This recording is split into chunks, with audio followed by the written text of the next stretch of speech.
This war has tested Christian support for Israel all around the world. Unfortunately, we've seen many Christians compromise and leave their support with Israel because I believe their support was skin deep and they really didn't understand God's covenant, the calling that He has done, what He is doing in our time.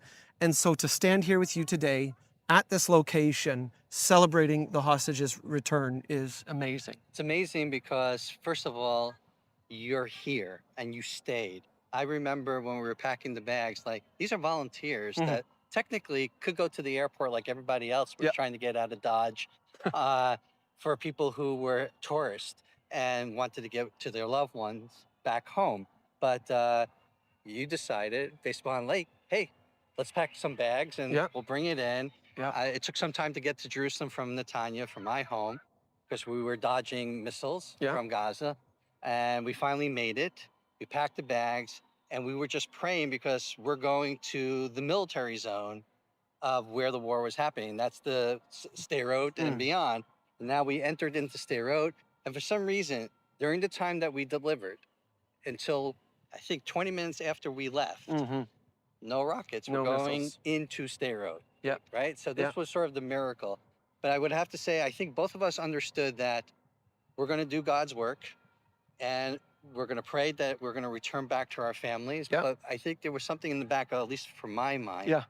that I don't know if we're going to make it back home, For me too. right? Yeah. And therefore, there's a certain amount of acceptance of saying the rest is in God's hands. I can only do what I'm able to do in my control of my hands right Mm. now. It's not about what I think things should be or talk about the failures of everything. What we are called to do is, if a decision is given and the calling is given to us in our lives, it's a yes or a no, Yeah. and how you serve Absolutely. that. And from my perspective, as a Jew living here, I can't be who I am without my Christian brothers and sisters, because ultimately it's about making His name one in the world. And that has to be done in partnership of the Jewish people with the nations. And I don't know of any other faith community that believes that in the Bible, in the Hmm. inerrancy of the Bible, that believes in God.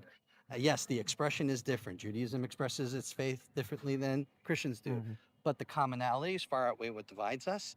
And what I've seen in the last 2 years, it's been harder and harder for you to stand in the gap for us because of the rise of Hmm. anti-Semitism. And you stood bold Mm. in that courageous gap and saying, we're standing with the people of Israel.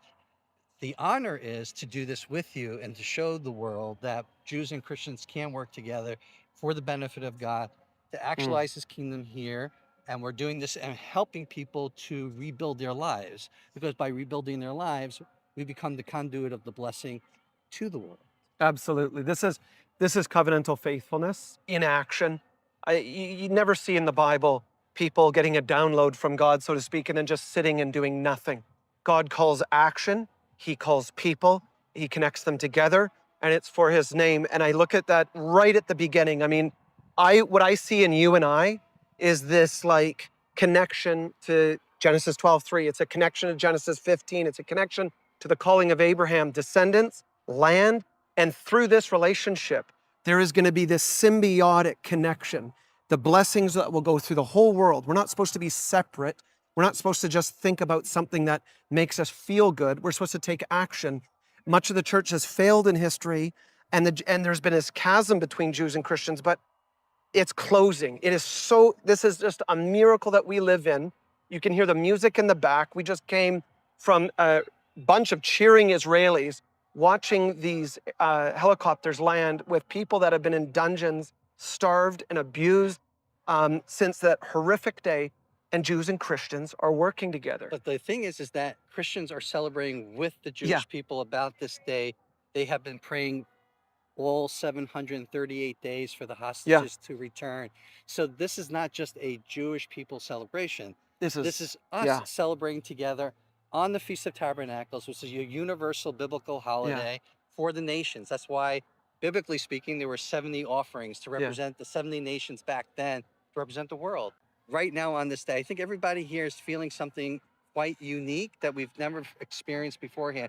We can't explain why certain events turn out the way they are. I'll give you an example for the Bibas family, Mm, right? Where this is the the babies came home in the coffins, and then the mother was supposed to be in the other coffin, wasn't there.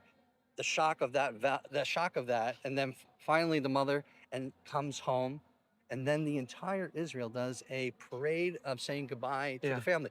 Why that death particularly? I don't know. Maybe it was because it was 10-month-old babies that Yeah. were the youngest of the hostages, but it was not just us mourning and us paying our tribute to say goodbye. It was Christians around the world that were praying with us and experiencing that moment of mourning.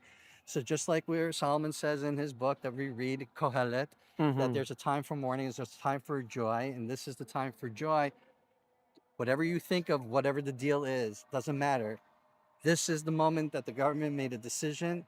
The parents are now having the opportunity to be close to their loved ones who remain alive. Those will have closure for those who passed on, but they're able to bury their loved one.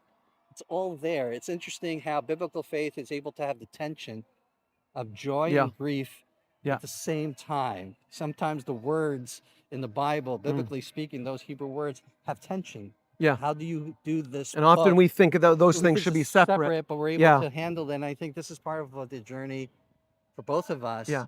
right? There's this, we're going in, we know that we have to comfort this family, we have to rebuild this community. They need this particular piece of equipment to help, or this humanitarian assistance. But in order to do that, we're doing the joy of God's work, and we're smiling with one another, and then we're comforting and grieving with the person. That's not an easy thing to be balancing for 2 years. Yeah. And we've done it together, and it's an honor to just stand with you because it's a testament to what it's supposed to be, of what I think today God is smiling, Amen. right? Amen.